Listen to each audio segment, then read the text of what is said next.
Assalamualaikum warahmatullahi wabarakatuh. Selamat siang semuanya.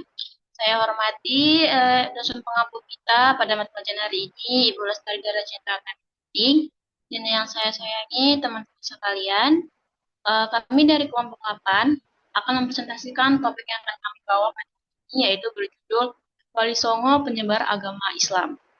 Nah, sebelumnya perkenalkan nama saya Salva Agrawi sebagai moderator dan pemateri.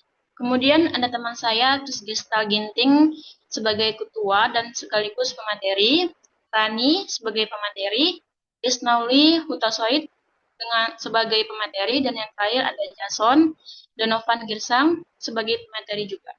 Nah, tanpa berlama-lama, mari kita masuk ke presentasinya. Next. Oke, yang pertama, latar belakangnya yang akan saya jelaskan. Islam merupakan agama yang dianut oleh mayoritas penduduk Indonesia. Berdasarkan data Badan Pusat Statistik tahun 2020, sekitar 87% dari total populasi Indonesia, Islam merupakan agama yang dianut oleh mayoritas penduduk Indonesia.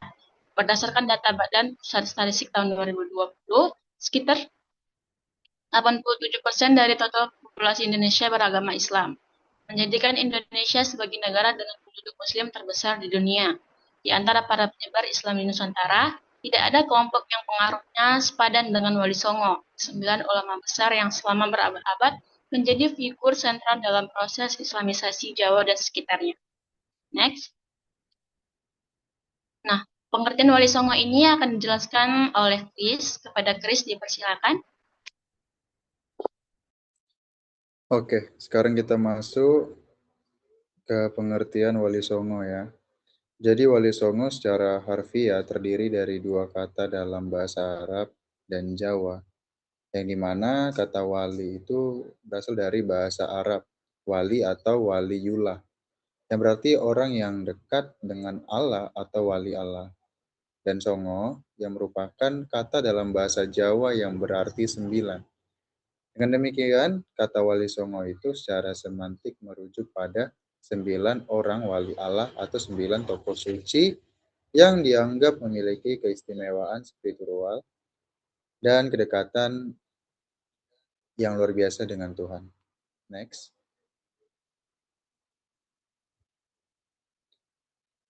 Latar belakang historis Wali Songo tidak bisa dilepas juga ya dari kondisi geopolitik Nusantara pada abad ke-14 dan abad ke-15. Jadi runtuhnya kerajaan Majapahit, yaitu yang puncak kekuasaannya terjadi pada abad ke-14 di bawah Hayam Wuruk dan Mahapati Gajah Mada, menciptakan kekosongan kekuasaan yang kemudian diisi oleh kerajaan-kerajaan bercorak Islam seperti Demak, Cirebon, dan juga Banten. Para wali memainkan peran kunci dalam proses transisi ini, baik sebagai nasihat kerajaan, legitimator kekuasaan, maupun sebagai ulama yang mengajarkan Islam kepada rakyat. Lanjut. Sekarang kita masuk ke profil masing-masing Wali Songo ya. Yang pertama itu ada Sunan Gersik atau Maulana Malik Ibrahim. Jadi Maulana Malik Ibrahim ini atau yang dikenal sebagai Sunan Gresik dianggap oleh sebagian besar ahli sejarah sebagai wali tertua dalam jajaran Wali Songo. Ia diperkirakan berasal dari wilayah Asia Tengah, ada yang menyebut dari Samarkand atau Uzbekistan.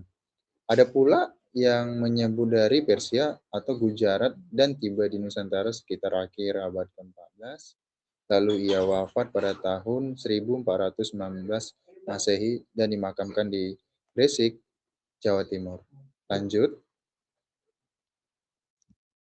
Lalu yang kedua itu ada Sunan Ampel atau Raden Rahmat.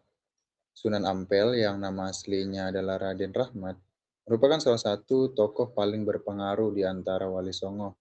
Ia lahir sekitar tahun 1401 Masehi dan merupakan putra dari Ibrahim Zainuddin Al-Akbar, seorang ulama asal Champa atau Vietnam Selatan sekarang. Ia datang ke Jawa atas undangan Prabu Kertawijaya dan Kerajaan Majapahit dan bermukim di daerah Ampel Denta, Surabaya. Demikian yang bisa saya sampaikan, saya kembalikan kepada moderator. Baik, makasih Chris. Kemudian penjelasan selanjutnya dijelaskan oleh Jason. Kepada Jason dipersilakan. Terima kasih moderator. Oke, yang wali ketiga itu ialah Sunan Bonang. Sunan Bonang adalah putra dari Sunan Ampel dan lahir sekitar tahun 1465 Masehi.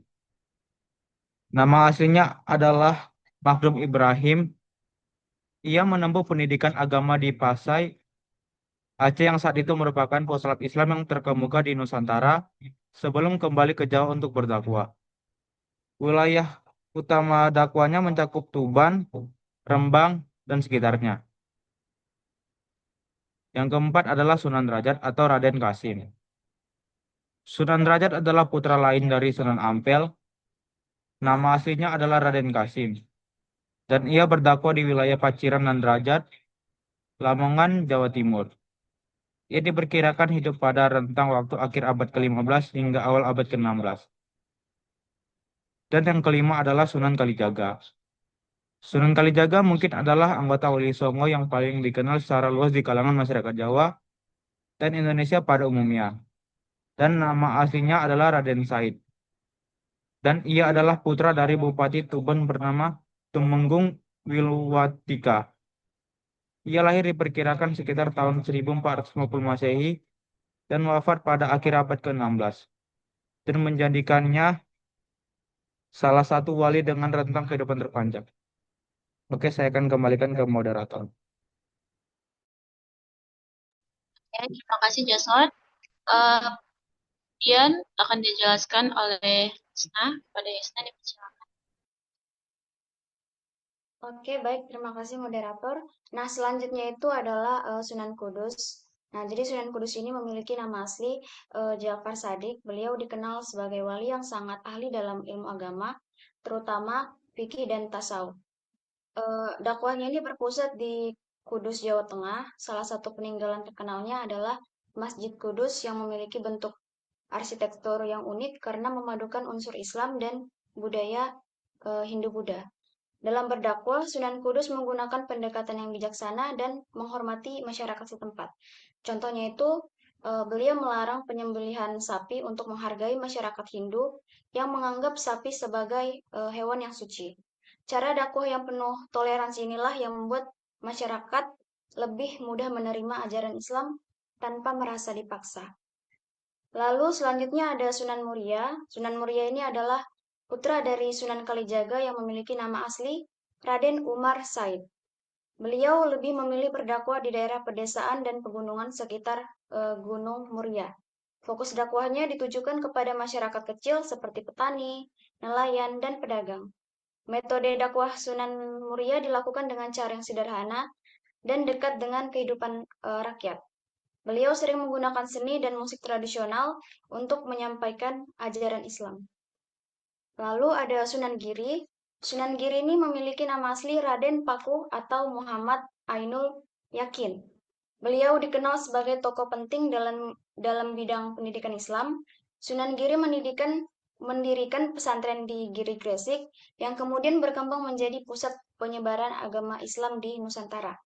Nah, selain berdakwah, Sunan Giri ini juga menciptakan permainan dan lagu anak-anak yang mengandung nilai-nilai Islam. Pengaruhnya yang sangat luas, bahkan sampai ke luar Pulau Jawa seperti Madura, Lombok, dan Kalimantan. Lalu yang terakhir ada Sunan Gunung Jati. Sunan Gunung Jati ini memiliki nama asli Syarif Hidayatullah. Beliau dikenal sebagai wali yang memiliki pengaruh besar dalam bidang politik dan pemerintahan. Pusat dakwahnya ini di wilayah kota Cirebon dan kota Banten. Beliau berperan penting dalam menyebarkan Islam di Jawa Barat, serta menjalin hubungan dengan kerajaan-kerajaan Islam lainnya. Selain sebagai ulama, Sunan Gunung Jati ini juga menjadi pemimpin yang membantu perkembangan kerajaan Islam di daerah tersebut. Sekian dari saya kembalikan kepada moderator. Baik, terima kasih Yasnauli. Kemudian materi terakhir akan dijelaskan oleh Rani. Kepada Rani dipersilakan. Terima kasih moderator atas kesempatannya. Baik, saya akan menjelaskan materi selanjutnya yaitu strategi dakwah Wali Songo. Keberhasilan Wali Songo dalam menyebarkan Islam di Nusantara tidak terlepas dari strategi dakwah yang mereka kembangkan secara kreatif dan adaptif. Secara garis besar, strategi tersebut dapat dikelompokkan ke dalam beberapa pendekatan berikut, yaitu pertama, dakwah melalui seni dan budaya. Ini adalah pendekatan yang paling ikonik dari Wali Songo. Wayang kulit, gamelan, tembang, batik, dan berbagai kesenian lokal lainnya dimanfaatkan sebagai wadah penanaman nilai-nilai Islam. Yang kedua, pendekatan melalui pendidikan pesantren. Pesantren tidak hanya mengajarkan Al-Quran dan fikih, tetapi juga ilmu-ilmu umum, keterampilan hidup, dan nilai-nilai sosial. Yang ketiga, pendekatan sosial ekonomi. Mereka menyadari bahwa kepercayaan masyarakat tidak bisa dibangun hanya melalui ceramah, tetapi harus diikuti dengan tindakan nyata yang meringankan penderitaan mereka. Dan yang keempat, pendekatan politik dan diplomasi. Mereka memahami bahwa tanpa dukungan penguasa, Islamisasi tidak akan berjalan sistematis. Oleh karena itu, mereka menjalin hubungan erat dengan raja-raja dan bangsawan. Dan yang terakhir,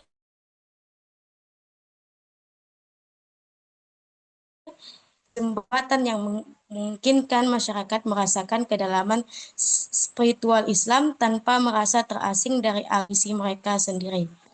Next. Selanjutnya, peran Wali Songo dalam akulturasi budaya lokal dan Islam. Akulturasi merupakan proses pertemuan dan percampuran dua kebudayaan yang berbeda, di mana unsur-unsur dari masing-masing kebudayaan saling beradaptasi tanpa menghilangkan identitas dasarnya. Dalam konteks penyebaran Islam di Nusantara, akulturasi adalah strategi kunci yang diterapkan oleh Wali Songo, dan hasilnya dapat dilihat hingga hari ini dalam berbagai aspek kehidupan masyarakat Jawa dan Nusantara pada umumnya. Dalam bidang arsitektur, akulturasi Islam Hindu paling terlihat pada bangunan masjid-masjid tua di Jawa. Dalam bidang ritual dan upacara, akulturasi tampak pada tradisi Slametan, sebuah ritual makan bersama yang berakar dari tradisi pra-Islam tetapi kemudian diisi dengan doa-doa Islam. Dalam bidang sastra dan bahasa, Wali Songo mengintegrasikan kosakata Arab Islam ke dalam bahasa Jawa sehingga terminologi keagamaan menjadi bagian organik dari bahasa sehari-hari. Selanjutnya, dampak penyebaran Islam oleh Wali Songo terhadap masyarakat Nusantara. Dampak dari kerja dakwah Wali Songo terasa dalam berbagai dimensi kehidupan masyarakat Nusantara, baik dalam jangka pendek maupun jangka panjang. Setidaknya ada 4 dampak utama yang dapat diidentifikasi secara historis. Yang pertama, transformasi sistem kepercayaan. Sebelum era Wali Songo, masyarakat Jawa dan sekitarnya menganut kepercayaan Hindu-Buddha yang telah mengakar selama lebih dari 1 milenium. Berkat dakwah Wali Songo yang sistematis dan adaptif, terjadi transformasi kepercayaan secara gradual dari Hindu-Buddha menuju Islam. Yang kedua, transportasi tatanan sosial politik. Berdirinya Kerajaan Demak sebagai kerajaan Islam pertama di Jawa dengan dukungan aktif Wali Songo menandai pergeseran paradigma kekuasaan yang signifikan. Yang ketiga, perkembangan pendidikan dan intelektualisme. Warisan pesantren yang dirilis oleh Wali Songo telah melahirkan tradisi keilmuan Islam yang khas Nusantara. Yang keempat, pembentukan identitas budaya yang plural. Identitas ini terus menjadi salah satu pilar utama dalam kehidupan keagamaan Indonesia, yang hingga hari ini dan menjadi salah satu ciri yang paling menonjol dari Islam Indonesia di mata dunia internasional. Selanjutnya, analisis mengapa metode dakwah Wali Songo efektif. Efektivitas metode dakwah Wali Songo dapat dianalisis dari berbagai perspektif teoritis yang saling melengkapi. Pertama, dari perspektif teori komunikasi, Wali Songo menerapkan prinsip yang dalam ilmu komunikasi modern, yaitu menyampaikan pesan dalam kode atau medium yang paling mudah dipahami dan diterima oleh audiens. Yang kedua, dari perspektif teori perubahan sosial. Mereka tidak mencoba menghapus seluruh struktur sosial dan budaya yang ada, melainkan memodifikasi secara bertahap agar sesuai dengan nilai-nilai Islam. Yang ketiga, dari perspektif psikologi sosial, mereka tidak hanya dikenal sebagai ulama yang soleh, tetapi juga sebagai individu yang peduli terhadap kesejahteraan masyarakat, memiliki ilmu yang luas, dan dianggap memiliki karomah. Dan yang terakhir, dari perspektif jaringan sosial, Wali Songo berhasil membangun jaringan dakwah yang luas dan terorganisasi. Demikian penjelasan materi dari saya kembalikan ke moderator. Oke, terima kasih kepada Rani dan teman-teman sekalian sudah menjelaskan materi presentasi kita kali ini. Baik, kali ini kelompok kami akan membuka sesi tanya jawab kepada teman-teman yang mau bertanya, 5 orang, silakan.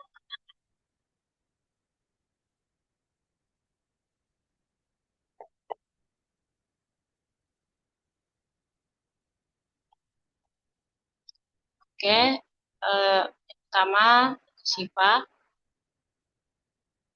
dua Fajri, tiga Harten, keempat ada Naila, yang kelima Zahra. Oke. Pada Siva dipersilakan untuk bertanya.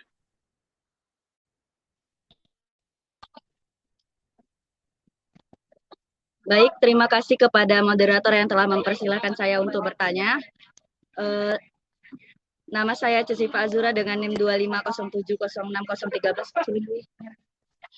Tanya saya, menurut kalian, apakah keberhasilan dakwah Wali Songo lebih dipengaruhi oleh kecerdasan strategi dari Wali Songo itu sendiri atau kondisi masyarakat Nusantara pada saat itu?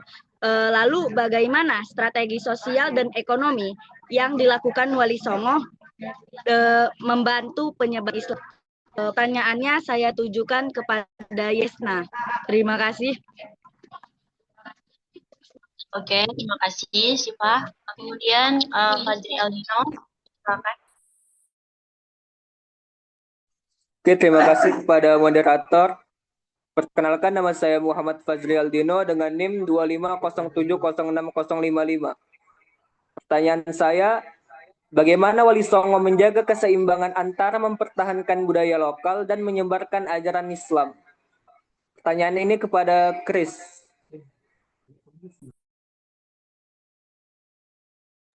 Baik, terima kasih Fajri Aldino. Kemudian kepada Koarden, dipersilakan.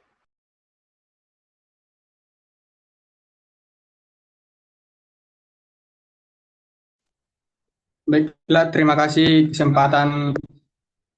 kesempatannya moderator. Pertanyaan saya, apa saja tantangan dan kesulitan yang dihadapi para Wali Songo dalam perjalanan dakwanya di Nusantara?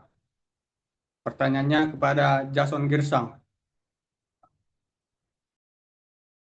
Oke, terima kasih Koarden. Kemudian kepada Naila, dipersilakan. Perkenalkan, nama saya Naila Putri Tambunan dengan NIM 2507060065.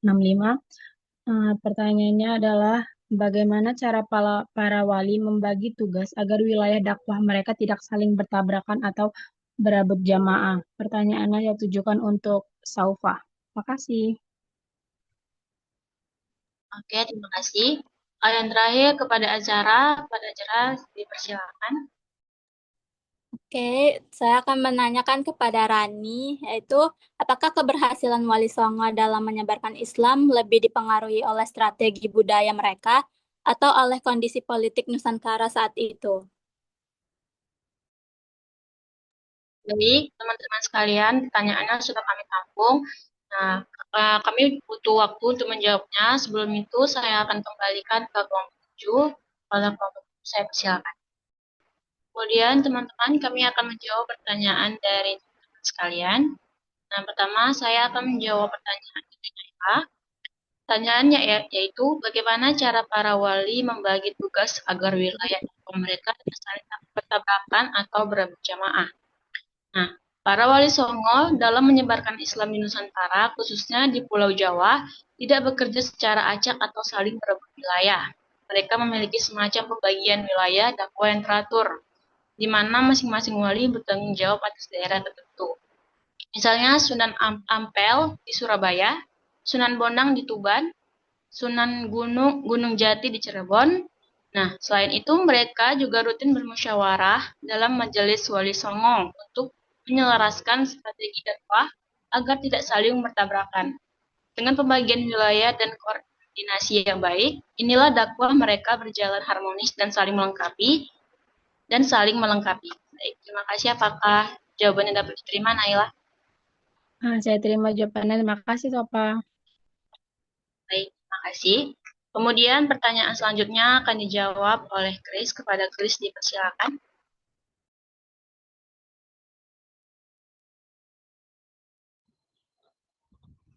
Oleh aku.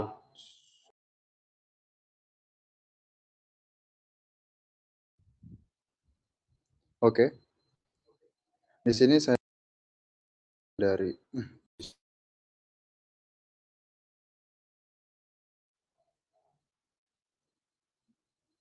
Jadi sini saya akan menjawab pertanyaan dari Fazri Aldino ya.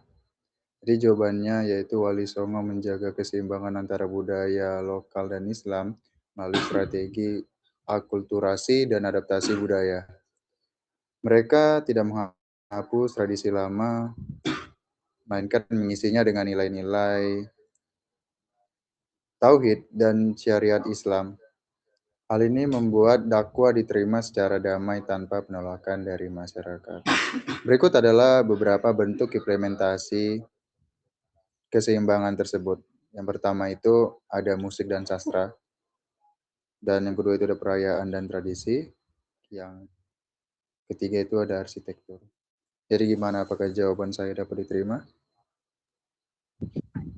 Baik, terima kasih Chris, saya terima.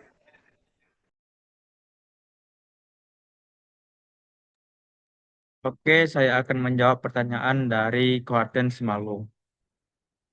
Apa saja tantangan dan kesulitan yang dihadapi para wali songo dalam perjalanan dakwahnya di Nusantara? Yang pertama ialah kepercayaan lokal yang sudah berakar kuat. Ketika wali songo mulai berdakwah, masyarakat Jawa dan Nusantara telah ratusan tahun memeluk agama Hindu-Buddha yang berpusat pada kerajaan besar seperti Majapahit dan Sriwijaya. Yang kedua, perbedaan bahasa dan ragam budaya. Nusantara bukan satu kesatuan budaya. Setiap wilayah memiliki bahasa, adat, dan sistem nilai yang berbeda. Yang ketiga, resistensi dan penguasaan dan kaum elit. Kerajaan Hindu-Buddha yang masih berkuasa, terutama sisa-sisa Majapahit, memandang penyebaran Islam sebagai ancaman terhadap legitimasi mereka. Yang keempat, tantangan geografis dan kepulauan. Berdakwah di Nusantara berarti melintasi lautan, menembus lautan lebat, dan mendaki pegunungan tanpa infrastruktur modern. Ini bukan hanya soal fisik, jangkauan dakwah menjadi sangat terbatas, dan menjaga konsistensi ajaran di wilayah yang tersebar jauh menjadi tantangan tersendiri. Yang terakhir adalah persaingan pengaruh keagamaan. Para wali tidak bergerak di dalam ruang kosong. Pedagang Arab, Persia, India, dan Gujarat yang sudah lama berdagang di pelabuhan Nusantara membawa pula beragam mazhab dan paham Islam yang berbeda-beda. Belum lagi tokoh-tokoh spiritual lokal yang otoritasnya terancam oleh kehadiran ajaran baru ini. Apakah Koarten sudah menerima? Baik, terima kasih atas jawabannya, Jason. Oke. Baik, saya akan menjawab pertanyaan dari Azahra. Pertanyaannya, apakah keberhasilan Wali Songo dalam menyebarkan Islam lebih dipengaruhi oleh strategi budaya mereka atau oleh kondisi politik Nusantara saat itu? Jadi, jawabannya, keberhasilan Wali Songo dipengaruhi oleh keduanya. Tetapi, strategi budaya menjadi faktor yang paling utama. Kondisi politik memang membantu karena saat itu kerajaan Hindu-Buddha mulai melemah dan kerajaan Islam mulai berkembang. Namun, tanpa pendekatan budaya yang damai dan dekat dengan masyarakat, Islam tidak akan mudah diterima. Wali Songo berhasil membuat masyarakat merasa bahwa Islam tidak bertentangan dengan kehidupan dan budaya mereka. Apakah Azahra dapat menerima jawaban saya? Terima kasih ya Rani, jawabannya bisa diterima. Oke, sama-sama. Oke, baik. Di sini saya akan menjawab pertanyaan dari Syifa. Pertanyaannya itu tadi adalah, menurut kalian, apakah keberhasilan dakwah Wali Songo lebih dipengaruhi oleh kecerdasan Wali Songo atau kondisi masyarakat Nusantara pada saat itu? Lalu bagaimana strategi sosial dan ekonomi yang dilakukan Wali Songo dalam membantu penyebaran Islam? Nah, menurut kami, keberhasilan dakwah Wali Songo dipengaruhi oleh kedua hal tersebut, yaitu kecerdasan para wali dan kondisi masyarakat Nusantara pada saat itu. Wali Songo memiliki cara dakwah yang bijaksana, kreatif, dan tidak memaksa. Wali Songo, di sisi lain, masyarakat saat itu juga lebih terbuka terhadap ajaran baru karena pengaruh runtuhnya kerajaan lama dan berkembangnya perdagangan. Strategi sosial dan ekonomi yang dilakukan Wali Songo membantu penyebaran Islam karena mereka dekat dengan masyarakat. Para wali membantu rakyat dalam bidang pendidikan, perdagangan, dan kehidupan sosial sehingga masyarakat merasa terbantu dan lebih mudah menerima ajaran Islam. Bagaimana Saudara Syifa? Apakah jawaban saya dapat diterima? Baik, saya terima. Terima kasih, Yesna.